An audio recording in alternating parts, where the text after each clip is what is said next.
Hi friends, ನೋಡ್ತಾ ಇರ್ಬೋದು ತೊಗರಿನ, ಹಸಿ ತೊಗರಿನ. ನಾನು ಹೇಳಿದ್ದೆ ಅಲ್ಲ, ಲಾಸ್ಟ್ ವಿಡಿಯೋದಲ್ಲಿ ನಿಮಗೆ ತೋರಿಸಿದ್ದೆ ಅಲ್ಲ, ನಾನು ತೊಗರಿ ಹಾಕಿದ್ದೀವಿ ಅಂತ ಮನೆಯಲ್ಲಿ ಗಿಡದಲ್ಲಿ ಹಾಕಿದ್ದೀವಿ ಅಂತ ಹೇಳಿದ್ದೆ ಅಲ್ಲ. ನೋಡ್ಬೋದು,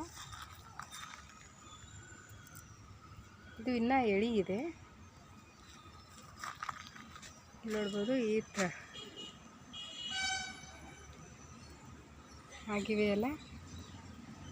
ಎರಡೇ ಗಿಡದ್ದು ಕಿತ್ತಿದ್ದು ನಾನು. ಭಾಳಷ್ಟು ತೊಗರಿ ಆಗಿವೆ. ಇನ್ನು ಬೇರೆ ಬೇರೆ ಗಿಡದಲ್ಲಿ ಹಾಕಿದ್ದೀವಿ, ಜಾಪುಳಕಾಯಿ ಗಿಡದಲ್ಲಿ ಕೂಡ ಹಾಕಿದ್ದೀವಿ. ಹೀಗಾಗಿ ಬೆಳೆದಿವೆ, ಚಲೋ ಬೆಳೆದಿವೆ. ಹಸಿ ತೊಗರಿ ಹೆಲ್ತಿಗೆ ತುಂಬಾ ಚಲೋ ಅಂಥೇಳಿ ಹಾಕಿದ್ದೀವಿ. ನೋಡ್ಬೋದು, ಇಷ್ಟೊಂದು ಈಗ ಆಲ್ರೆಡಿ ನಾವು ಇಷ್ಟನ್ನು ಕಿತ್ತಿದ್ದೀನಿ.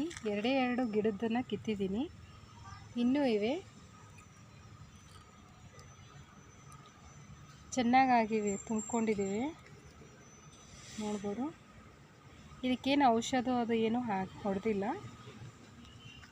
ನ್ಯಾಚುರಲ್ ಆಗಿ ಬೆಳೆದಿವೆ ಮನೆಯಲ್ಲಿ.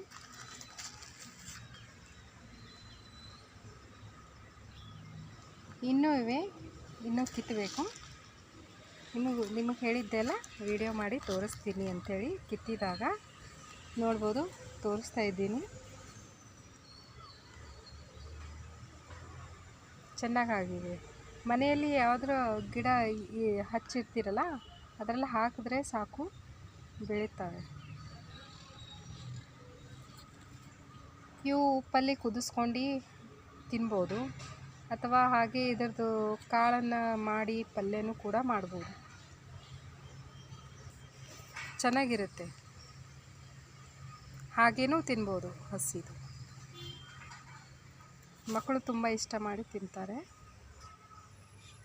ಮನೆಯಲ್ಲಿ ಬೆಳೆಸ್ಬೋದು, ಈಸಿಯಾಗಿ ಬೆಳೆಯುತ್ತವೆ. ಇದಕ್ಕೇನು ಔಷಧ ಅದೇನು ಹೊಡೆಯೋದು ಹತ್ತೋಂಗಿಲ್ಲ.